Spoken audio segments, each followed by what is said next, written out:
ಇನ್ನು ತುಮಕೂರು ಜಿಲ್ಲೆಯ ತುರುವೇಕೆರೆಯಲ್ಲಿ ವಿ ಸೋಮಣ್ಣ ಪರವಾಗಿ ಪ್ರಚಾರ ನಡೆಸ್ತಾ ಇದ್ದಂತಹ ಎಚ್.ಡಿ. ಕುಮಾರಸ್ವಾಮಿ ಅವರು ಗ್ಯಾರಂಟಿಯನ್ನ ಟೀಕಿಸುವ ಬರದಲ್ಲಿ ಮಹಿಳೆಯರ ಬಗ್ಗೆ ಆಡಿದಂತಹ ಅದೊಂದು ಮಾತು ಈಗ ಕಾಂಗ್ರೆಸ್ಗೆ ಸಿಕ್ಕಂತಹ ಪ್ರಬಲ ಅಸ್ತ್ರವಾಗಿದೆ. ಇದೇ ವಿಚಾರವನ್ನ ಜೀವಂತವಾಗಿಟ್ಟುಕೊಂಡು ಎಲೆಕ್ಷನ್ ಅನ್ನ ಫೇಸ್ ಮಾಡಲಿಕ್ಕೆ ಎಚ್.ಡಿ. ಕುಮಾರಸ್ವಾಮಿ ಅವರನ್ನ ಕಟ್ಟಿ ಹಾಕಲಿಕ್ಕೆ ಕಾಂಗ್ರೆಸ್ ಮುಂದಾದಂತೆ ಕಾಣಿಸ್ತಾ ಇದೆ. ಕಾಂಗ್ರೆಸ್ ಇದೇ ವಿಚಾರವನ್ನ ಇಟ್ಕೊಂಡು ಈಗ ದೊಡ್ಡ ಮಟ್ಟದ ಪ್ರತಿಭಟನೆಗೂ ಕೂಡ ಮುನ್ನುಡಿಯನ್ನ ಬರಿತಾ ಇದೆ. ಈ ಬಗ್ಗೆ ನೀವು ವಿಷಾದವನ್ನ ವ್ಯಕ್ತಪಡಿಸೋದು ಬೇಡ, ಮಹಿಳೆಯರ ಕ್ಷಮೆ ಕೇಳಿ ಅನ್ನುವಂತಹ ಅಭಿಯಾನಕ್ಕೆ ಕಾಂಗ್ರೆಸ್ ತಯಾರಿಯನ್ನ ಮಾಡ್ಕೊಂಡಿದೆಯಂತೆ.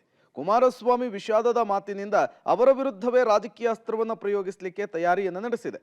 ಮಾತು ತಪ್ಪಾಗಿದೆ, ಇದಕ್ಕೆ ವಿಷಾದ ಕೇಳಿದ್ರೆ ಹೇಗೆ, ಕ್ಷಮೆ ಕೇಳಿ ಅಭಿಯಾನಕ್ಕೆ ನಿರ್ಧಾರವನ್ನ ಕಾಂಗ್ರೆಸ್ ಮಾಡಿದೆ. ಗ್ಯಾರಂಟಿಗಳಿಂದ ಮಹಿಳೆಯರು ದಾರಿ ತಪ್ಪಿದ್ದಾರೆ ಎಂಬ ಕುಮಾರಸ್ವಾಮಿ ಹೇಳಿಕೆಯನ್ನ ಮತ್ತಷ್ಟು ದೊಡ್ಡ ಮಟ್ಟದಲ್ಲಿ ರಾಜಕೀಯ ಅಸ್ತ್ರವನ್ನಾಗಿ ಬಳಸಿಕೊಳ್ಳುವುದಕ್ಕೆ ಕಾಂಗ್ರೆಸ್ ಲೆಕ್ಕಾಚಾರ ಹಾಕಿದೆ. ಕುಮಾರಸ್ವಾಮಿ ದಾರಿ ತಪ್ಪಿದ ಮಹಿಳೆಯರು ಮಾತಿಗೆ ಅವರ ವಿರುದ್ಧ ಮತ್ತಷ್ಟು ಹೋರಾಟ ಮಾಡಲೇಬೇಕು ಅಂತೇಳಿ ಕಾಂಗ್ರೆಸ್ ನಿರ್ಧರಿಸಿದೆ. ನಿನ್ನೆಯ ಬೆಳಗಾವಿ ಪ್ರೆಸ್ ಮೀಟ್ನಲ್ಲಿ ಡಿ.ಕೆ. ಶಿವಕುಮಾರ್ ಕೂಡ ಕಾಂಗ್ರೆಸ್ನ ಮಹಿಳಾ ಕಾರ್ಯಕರ್ತರಿಗೆ ಕರೆ ಕೊಟ್ಟಿದ್ದಾರೆ. ಕುಮಾರಸ್ವಾಮಿ ತಮ್ಮ ಹೇಳಿಕೆಗೆ ಈಗಾಗಲೇ ವಿಷಾದವನ್ನು ವ್ಯಕ್ತಪಡಿಸಿದ್ದು, ವಿಷಾದ ಬೇಡ, ಮಹಿಳೆಯರ ಕ್ಷಮೆ ಕೇಳಿ ಅಭಿಯಾನವನ್ನು ನಡೆಸುವುದು ಕಾಂಗ್ರೆಸ್ನ ಲೆಕ್ಕಾಚಾರವಾಗಿದೆ. ಈ ಮೂಲಕ ದಳಪತಿಗಳ ವಿರುದ್ಧ ಸ್ತ್ರೀ ಅಸ್ತ್ರವನ್ನ ಪ್ರಯೋಗಿಸಲಿಕ್ಕೆ ಕಾಂಗ್ರೆಸ್ ಮತ್ತು ಡಿ.ಕೆ. ಶಿವಕುಮಾರ್ ಮುಂದಾದಂತೆ ಕಾಣಿಸ್ತಾ ಇದೆ. ನಮ್ಮ ಹೆಣ್ಮಕ್ಳೇನು ದಡ್ರಂತ ತಿಳ್ಕೊಂಡಿದ್ದೀರಾ?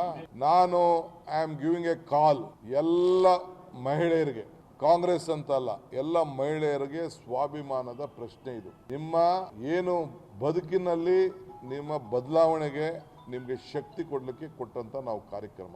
ಈ ಕಾರ್ಯಕ್ರಮದಿಂದ ನೀವು ದಾರಿ ತಪ್ತಾ ಇದ್ದೀರಿ, ದಾರಿ ತಪ್ಪಿದ್ದೀರಿ ಅನ್ನೋದನ್ನ ಕುಮಾರಸ್ವಾಮಿ ಅವರು ಹೇಳಿದ್ದಾರೆ. ಇದನ್ನ ನಾವು ಖಂಡಿಸಲೇಬೇಕು, ಜನರಿಗೆ ತಿಳಿಸಲೇಬೇಕು, ನೀವು ಹೋರಾಟ ಮಾಡಲೇಬೇಕು. ನಾನು ಪ್ರತಿಯೊಂದು ನಮ್ಮ ಎಲ್ಲ ಮಹಿಳಾ ಸಂಘಟನೆಗಳಿಗೆ ಪಕ್ಷ ಭೇದವನ್ನು ಮರೆತು ನಮ್ಮ ತಾಯಂದಿರಿಗೆ, ನನ್ನ ಅಕ್ಕದಿರಿಗೆ ನಿಮ್ಮ ಗೌರವ, ನಿಮ್ಮ ಸ್ವಾಭಿಮಾನವನ್ನು ಉಳಿಸ್ಕೊಳ್ಬೇಕು. ಈ ರೀತಿ ಹಗುರವಾಗಿ ಹೆಣ್ಣು ಕುಲಕ್ಕೆ ಮಾತಾಡೋ ವಿರುದ್ಧ ಹೋರಾಟವನ್ನು ಮಾಡಲೇಬೇಕು, ಪ್ರತಿಭಟನೆಯನ್ನು ಮಾಡಲೇಬೇಕು, ಜ್ಞಾನವನ್ನು ಉಂಟು ಮಾಡಬೇಕು. ಆದ್ದರಿಂದ ಒಂದು ಪಕ್ಷದ ಅಧ್ಯಕ್ಷನಾಗಿ ಸರ್ಕಾರದ ನಾನು ನಿಮ್ಮ ಮೇಲೆ ವಿಶ್ವಾಸವನ್ನಿಟ್ಟು ಈ 5 ಗ್ಯಾರಂಟಿಗಳು ಕೊಟ್ಟು ನಿಮ್ಮ ಬದುಕನ್ನು ಶಕ್ತಿಶಾಲಿ ಮಾಡಬೇಕು, ಬದಲಾವಣೆ ಮಾಡಬೇಕು ಅಂತೇಳಿ ಈ ಗ್ಯಾರಂಟಿಯನ್ನು ತಂದಿದೆ. ನೀವೆಲ್ಲ ಪ್ರತಿಯೊಂದು ತಾಲೂಕಿನಲ್ಲೂ ಕೂಡ ನಿಮ್ಮ ಹೋರಾಟವನ್ನು ನೀವು ಮಾಡಿ ಇದನ್ನು ಖಂಡಿಸಬೇಕು. ಈ BJP NDA ಅವರಿಗೆ ತಕ್ಕ ಪಾಠವನ್ನು ಕೊಡಬೇಕು, ತಿಳಿಸ್ಬೇಕು ಅಂತೇಳಿ ನಾನು ಇವತ್ತು ಕರೆಯನ್ನು ನಾನು ಕೊಡ್ತಾ ಇದ್ದೇನೆ. ಯಾರು ಮಾಡೋರು? ಯಾರು? ಎಷ್ಟು ಜನ? ಡಿ.ಕೆ. ಶಿವಕುಮಾರ್ ರಾಜ್ಯಾದ್ಯಂತ ಕರೆ ಕೊಟ್ಟಿದ್ದಾರೆ.